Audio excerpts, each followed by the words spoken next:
Good morning. It's Monday, December 8th. National Brownie Day. Not like Girl Scouts brownies, but like desserts brownies. You know who makes a great brownie? This is very, if you know, you know, but the Warner Brothers commissary. I'm not even kidding. I don't even love brownies or chocolate in general as a dessert, but I will grab a brownie from the Warner Brothers commissary every single time they are on the table. I don't know what they're doing, but it's working. That's for sure.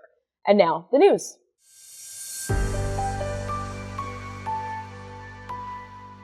Okay, first of all, thank you for your patience last week. I really do try and be consistent with these episodes, but between work and some personal stuff and the holiday last week, everything was just a little out of the ordinary. This week will not be like that, she said, knowing there won't be an episode on Thursday. So no episode on Thursday, then we're back into a regular flow next week, just in time for 2 weeks off for a winter hiatus. I really know how to build an audience. You know what I mean? Inconsistency, they say, is the way to do it. We'll see. But let's get into it. This is what I mentioned wanting to talk about last week, but I didn't want to just casually mention it. I didn't want to just throw it in at the end of an episode. So I'm going to do it right now. I didn't want to do it until I could do it right, you know? Let's talk about what is going on in Minnesota with the Trump administration and Somali Americans and Somali immigrants. So let's start at the start. Why are there so many Somalis in Minneapolis? In America at large, there are about 260,000 Somalis, but in the Minneapolis-St. Paul area, that number is between 80,000 and 100,000. So how did this come to be? Somalia is a country in the easternmost area of Africa known as the Horn of Africa. So if you picture the continent in your head, there's the Red Sea and then there's a pointy little point. That's Somalia. Here are some fun facts about Somalia.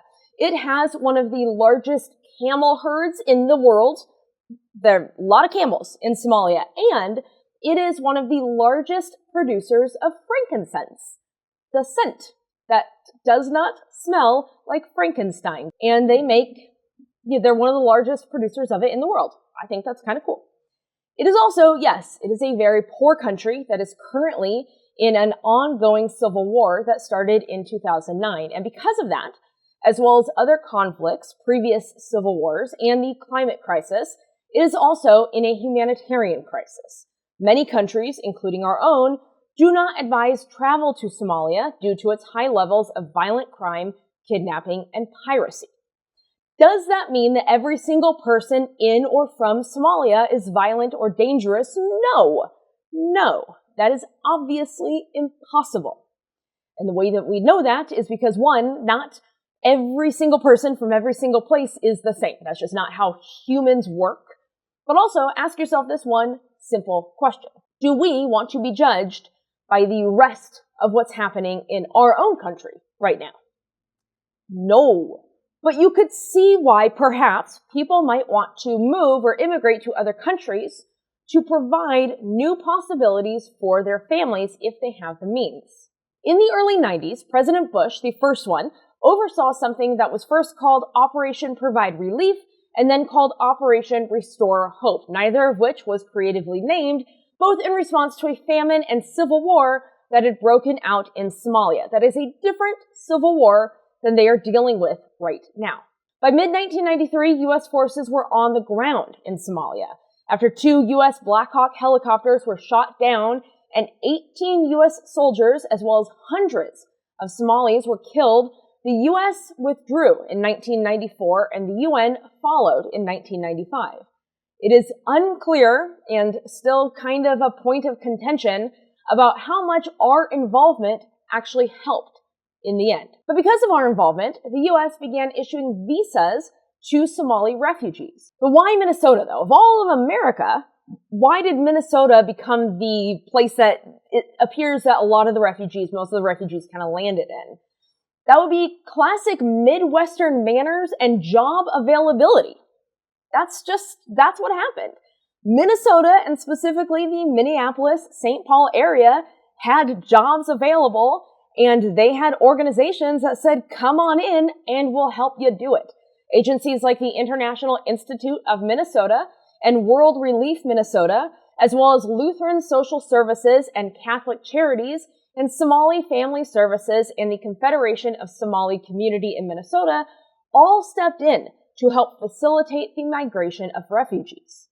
So that is a very, very broad summary of Somalis in Minnesota. Just a brief, broad strokes history of how we got to where we are right now. Please go do more research. And then let's start at the start-ish with Trump. Not like the very beginning as far as, like his dad doesn't like him and all that kind of stuff, but starting at the start with his first presidency. His day one travel ban included Somalia. And every single time that he had to go back to court for his travel ban because everyone was like, that's anti-constitutional. And he was like, I know it. And they were like, it's pretty racist. And he was like, I'm aware that's kind of going to be my theme moving forward. Every single time that he had to adjust his travel ban, it always included Somalia. We also happen to have a House representative named Ilhan Omar, who is famously a member of the Squad. This is 4 liberal women who have the audacity to speak up and against this administration. And I, for one, frankly, how dare they? Women running their mouths? What's next? Having bodily autonomy? No, I'm kidding. That's too far. I went too far. I understand. House Representative Omar was born in Somalia, and she moved to America when she was 12, moving to, you guessed it, Minnesota. All right, so now we've got all of our history. We know, players on the board. Now let's get to what's going on. Following last month's shooting of 2 National Guard troops in Washington, D.C., that was done by somebody from Afghanistan, an Afghan national, Trump promised to increase his anti-immigration policy. I'm sure it was very difficult to convince him. I'm so sure. And he specifically noted in a Truth Social post that he was terminating all of his temporary deportation statuses for Somalis living in Minnesota because of gangs. Again, he noted that this was because of the shooting in D.C., but decided to also include Somalis living in Minnesota. He also increased his absolutely vile rhetoric, including a Thanksgiving post where he said hundreds of thousands. I want to remind you again that number is between 80,000 and 100,000. And I realize that math, nor critically thinking, nor anything brain-related is really his strong suit.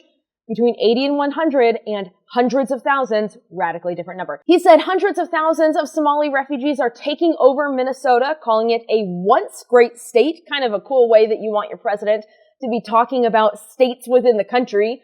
Once great state. He called House Representative Ilhan Omar the worst congresswoman/woman in the country. Really? Out of all of them? Out of every single one of them, she's the worst? That can't be true. He also, and forgive me, he called Governor Walz the R slur in the post. Again, this is the President of the United States. And actually, it doesn't matter. You can be the President of the United States. You could be anybody you want. Don't call somebody anything he said in this post. People are really calling out that part of it, as they should, as if the rest of the post was okay. As if they were on board and then that's where you lost me. Again, President of the United States. But in addition to saying that he is ending the deportation statuses because of this violence that he has invented, that's not opinion, that is a fact, it is a fact that crime is dropping in the Minneapolis-St. Paul area. The reason for this sudden focus on Somali immigrants in Minneapolis is, are you ready? Financial fraud. Didn't see that one coming. That's right. And if anyone's allowed to do financial crimes in this country, it's only Trump. He was like, that's my lane. Get out of here, everybody else. So back in 2022, under the Biden administration, federal prosecutors in Minnesota filed charges for what they called the largest pandemic fraud in the United States. It centered around a welfare program that partnered with the Minnesota Education Department and the U.S. Department of Agriculture to distribute meals to children. That's what they defrauded. Kids' meals. And so obviously that was looked into. But now the Treasury Department is going to make sure that none of that money made it to Al-Qaeda. Meanwhile, House Republicans on the Oversight Committee have launched an investigation into Governor Walz to see how he handled that fraud case or those fraud cases. That's what's going on over there. On Sunday, in response to this all happened, as a reminder, in 2022, just so we know. On Sunday, Representative Omar went on Face the Nation to say that she was confident the money never was sent back to Al-Qaeda. But if it did, let me explain that the civil war that is happening in Somalia is against a group funded by Al-Qaeda. That's where Al-Qaeda has come into play. I should have explained that earlier. I apologize. She's saying that she's confident that the money from this 2022 case was never sent back to Al-Qaeda, but if it did, it should definitely be looked into. But she noted prosecutions have already taken place for this case. This case was already researched. If that happened, the FBI messed up, right? Meanwhile, ICE is expected to increase operations in the area. They are terrorizing these communities. And now, thanks to Trump, he has just kind of like turned his focus on Minneapolis-St. Paul area. And maybe there is some massive financial scheme that needs to be looked into. It's being run in Minnesota. It's got to be investigated. If so, it should be investigated. Let's get to the bottom of it. Anybody who does financial crimes, let's take a look at it. Maybe we don't let them, run for president or anything, amongst other things. But when Trump made that Thanksgiving post saying all those terrible things, Governor Walz responded, quote, "Release the MRI results." And in her Face the Nation interview, Representative Omar said that she hopes the president gets the help he so clearly needs. All true. But last Tuesday, in that cabinet meeting where Trump fell asleep and he was thanked for preventing hurricanes, he also said this about people from Somalia, quote, "I don't want them in our country. I'll be honest with you. Their country's no good for a reason. Their country stinks." End quote. And from the ankles to the brain, ain't nothing working on that man. But he's had it out for Somalia since day one of his presidency.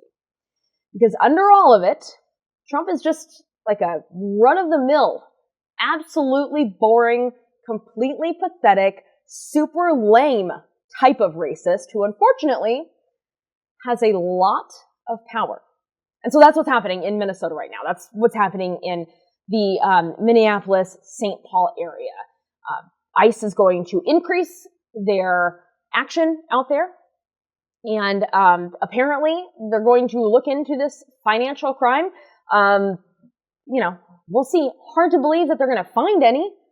Again, it was already looked into in 2022, but we'll see what they can invent. But I think it's important to note that at the end of the day, this is a story about the president just being his normal racist self that we have come to expect. The president's a white supremacist. What do you want about that? This is who the country, half the active voting population, more than half voted for. This is the timeline we're in right now. He turned his ire to people from Somalia. And this is where we are right now. And just like when it was Los Angeles, and by the way, raids are continuing in Los Angeles. They continue in the places where it's not like they're lessening. It's just that the attention has lessened. The raids have not stopped.